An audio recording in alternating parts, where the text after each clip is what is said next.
Halo, selamat datang di channel saya. Bagaimana kabar kawan-kawan sekalian? Saya harap kawan-kawan sekalian dalam keadaan sehat dan semangat untuk melakukan aktivitas sehari-hari. Pada kesempatan ini, saya akan melakukan presentasi review jurnal tugas besar termodinamika yang kedua. Tapi sebelumnya, izinkan saya untuk memperkenalkan diri saya. Nama saya Senon Elia Marolop Tambunan. NIM 190 507 540 31. Saya dari Teknik Mesin B 2019. Yang akan saya review pada kesempatan kali ini yaitu jurnal internasional. Kemudian judul jurnal internasional yang saya ambil yaitu Potency of Solar Energy Application in Indonesia. Sebelum kita masuk kepada pembahasan dari review jurnal ini, alangkah baiknya saya memperkenalkan identitas dari jurnal yang saya pilih ini. Pada bagian judul jurnal, seperti yang kita ketahui, jurnal ini berjudul Potency of Solar Energy Application in Indonesia. Jadi, jika kita terjemahkan judul tersebut ke bahasa Indonesia, dapat kita ketahui yaitu Potensi pengaplikasian energi matahari di Indonesia. Jurnal ini termasuk dalam IJRED atau International Journal of Renewable Energy Development. Penulis jurnal ini ada 2 orang. Yang pertama N.A. Handayani, yang kedua D. Ariyanti. Tahun terbit dari jurnal ini yaitu tahun 2012. Volume jurnal ini yaitu Vol 1 nomor 2 2012. Halaman jurnal ini yaitu halaman 33 sampai dengan halaman 38.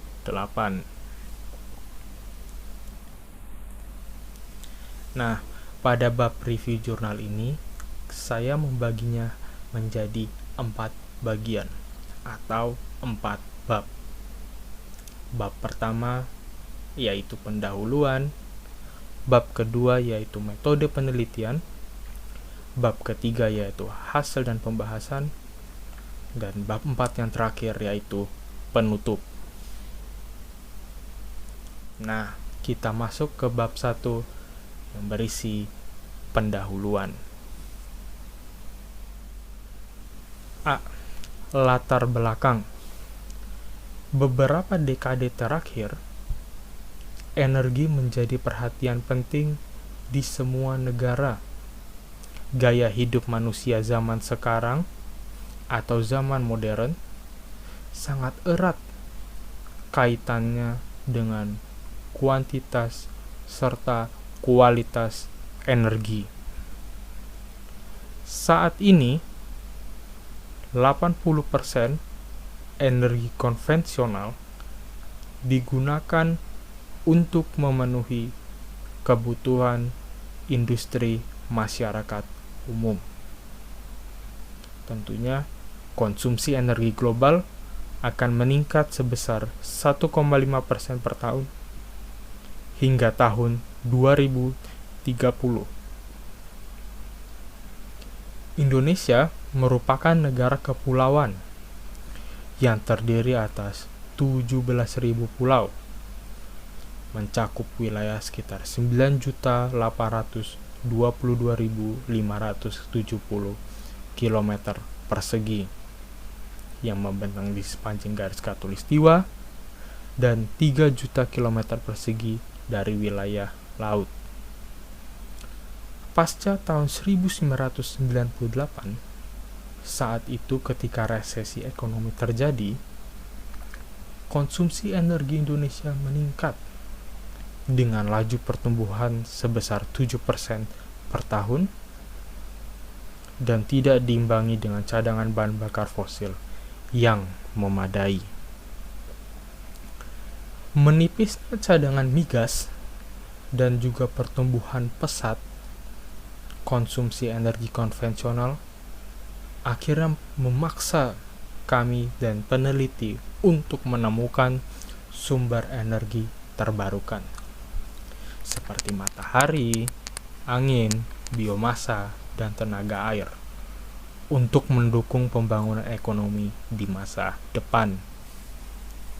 Keputusan Presiden nomor 5 telah mengamanatkan peningkatan produksi energi terbarukan dari 7% menjadi 15% dari kapasitas pembangkit pada tahun 2025. Indonesia merupakan negara tropis dan terletak di garis ekuator, sehingga memiliki potensi energi surya yang melimpah. Sebagian besar dari wilayah di Indonesia mendapatkan intensitas penyiaran matahari yang cukup, di mana rata-rata penyinaran hariannya itu sebesar 4 kWh per meter persegi. Energi surya fotovoltaik adalah salah satu solusi untuk memenuhi kebutuhan listrik, termasuk penerangan unit-unit pelayanan publik dan juga sarana ibadah. Kemudian ini adalah B, tujuan penelitian.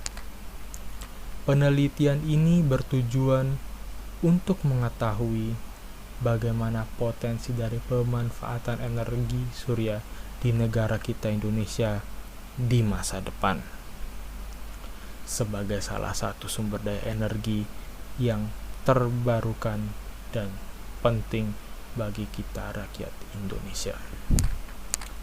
Tidak lupa juga untuk mengetahui bagaimana aplikasi umum untuk energi panas matahari yang digunakan dalam bidang industri, seperti SWHS, pengering surya, pemanas ruangan, sistem pendingin, dan desalinasi air. Nah, sampai kita ke bagian C, yaitu manfaat penelitian.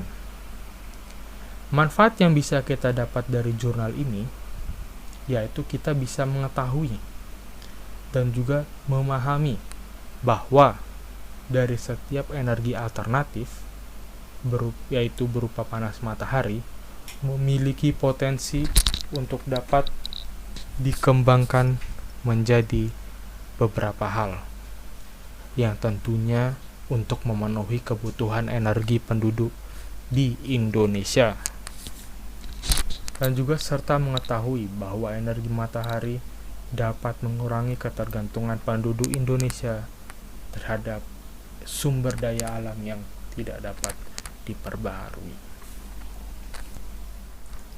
Nah, sekarang kita berada di bab 2 yang berisi metode penelitian. Yang pertama, yang bagian A, yaitu pemanasan air tenaga surya, SWH.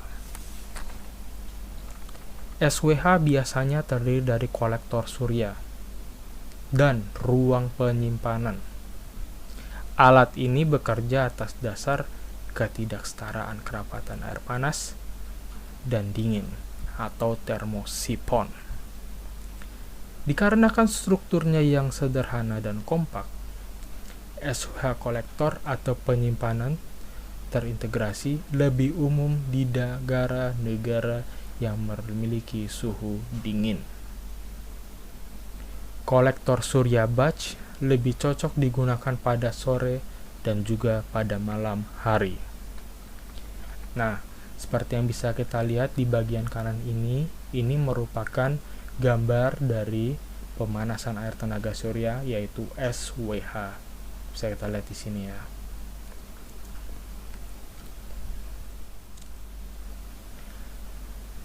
Kemudian teknologi SWH banyak digunakan dalam proses pembersihan di industri makanan. Air yang telah digunakan tidak dibiarkan bersirkulasi lebih lama dalam sistem karena memiliki kemungkinan tercemar. Pada bagian kiri ini bisa kita lihat yaitu diagram cara kerja dari SWH tersebut. Ada load, ada auxiliary heater, ada storage tank, ada differential thermostat, solar collector, dan pump.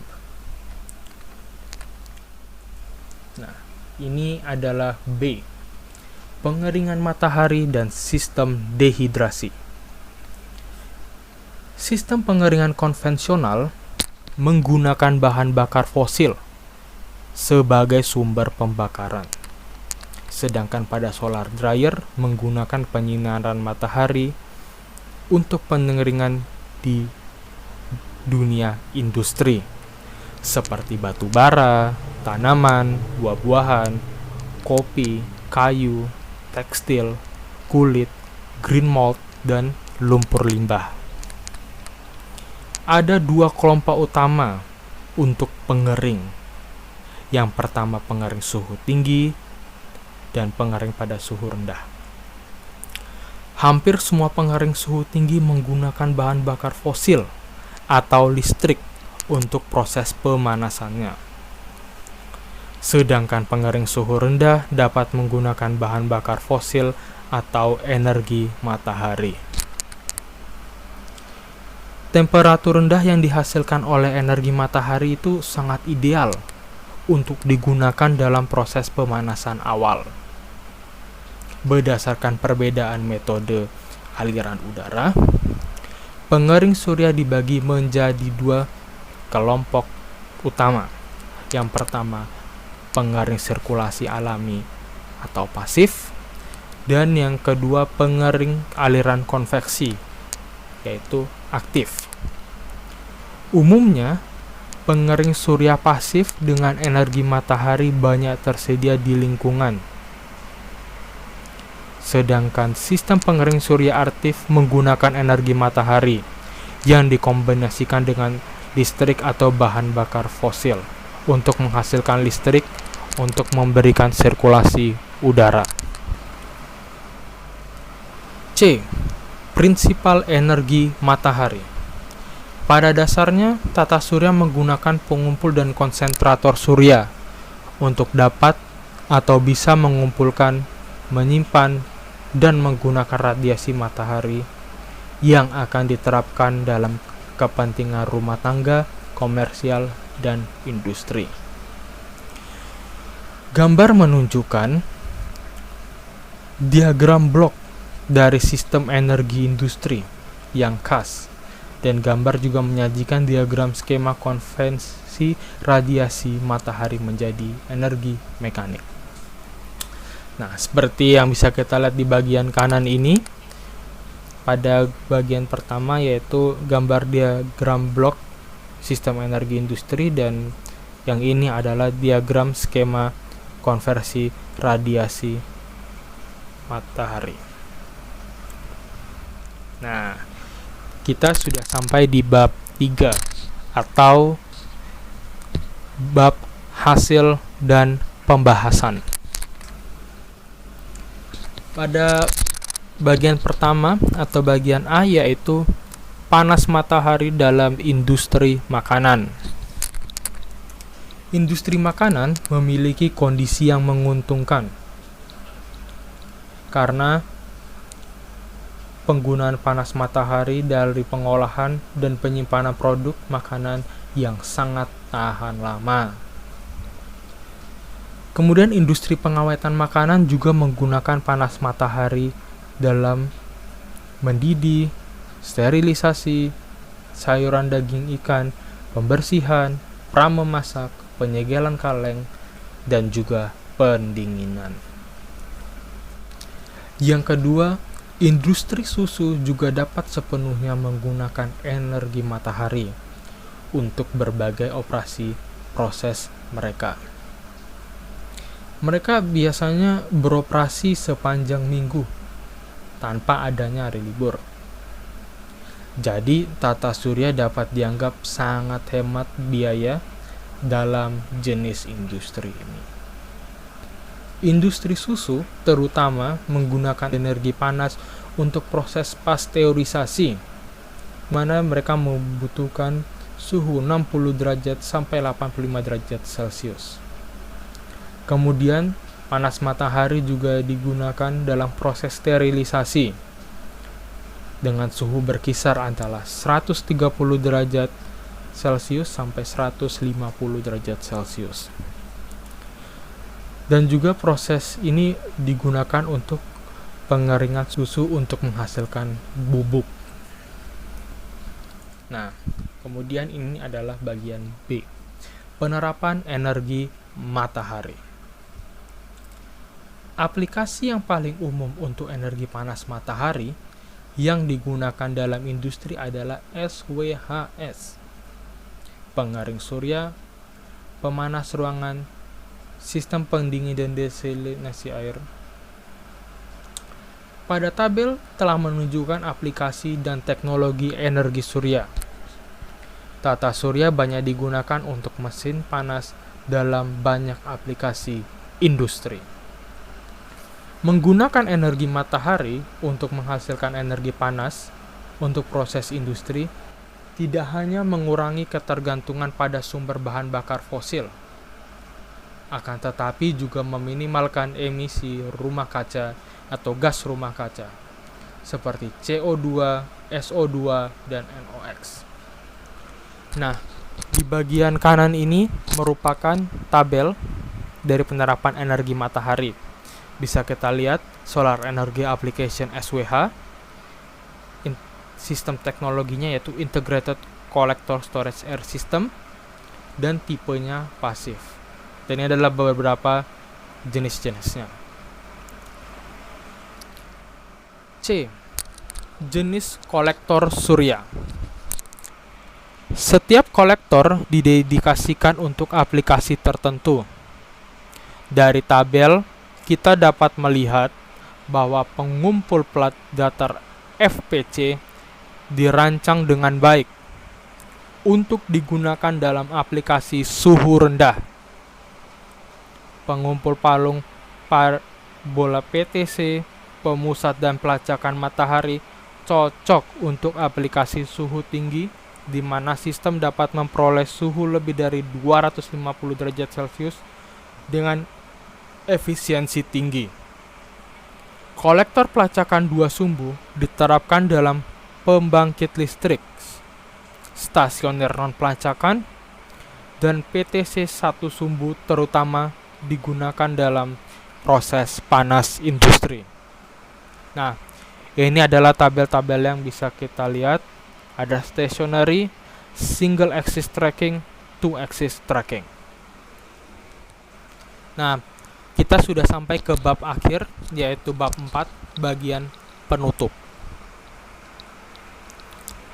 Yang pertama, A. Kelebihan. Jurnal ini memiliki pembahasan yang secara garis besar itu mudah untuk dipahami, karena jurnal ini menggunakan bahasa yang singkat dan padat, serta dijelaskan tentunya dengan alasan yang membuat kita sebagai pembaca itu mengerti dan paham. Mengapa sih kita perlu untuk mengurangi ketergantungan akan energi yang tidak dapat diperbaharui? Dan tentunya sebaliknya, menggunakan energi matahari yang dapat diperbaharui untuk menjalankan aktivitas. B. Kekurangan. Pada jurnal ini kurang dijelaskan bagaimana peneliti mendapatkan data-data untuk menentukan persentase kebutuhan energi di Indonesia, dan juga kurangnya rumus untuk menghitung membuat kita sebagai pembaca kesulitan untuk mengambil kesimpulan dari data-data yang diberikan. Kemudian ini adalah bagian C, kesimpulan. Kesimpulan yang dapat kita ambil dari jurnal yaitu bahwa di negara kita Indonesia ini dapat meningkatkan penggunaan dari energi matahari. Karena keberadaan energi matahari di Indonesia itu sangat melimpah, dan energi ini dapat diterima sampai ke pelosok di Indonesia. Kemudian pada jurnal ini juga menunjukkan bahwa penggunaan energi matahari akan meningkat setiap tahunnya, dan juga pemerintah mentargetkan produksi energi surya yang semakin besar setiap tahunnya. Nah, setelah sampai kita kepada bagian akhir dari presentasi review jurnal ini, saya Shannon Elia Marolop Tambunan mengucapkan sekian dan terima kasih atas perhatiannya kepada para penonton. Saya tahu bahwa review jurnal ini masih jauh dari kata sempurna. Oleh karena itu, kritik dan saran sangat dibutuhkan dan sangat diterima untuk memperbaiki ke depannya. Saya harap review jurnal ini dapat memberikan kita semua pengetahuan dan pandangan mengenai potensi energi panas matahari di Indonesia. Akhir kata, saya Shannon Tambunan mengucapkan undur diri. Terima kasih, sampai jumpa. Jangan lupa like, comment, and subscribe.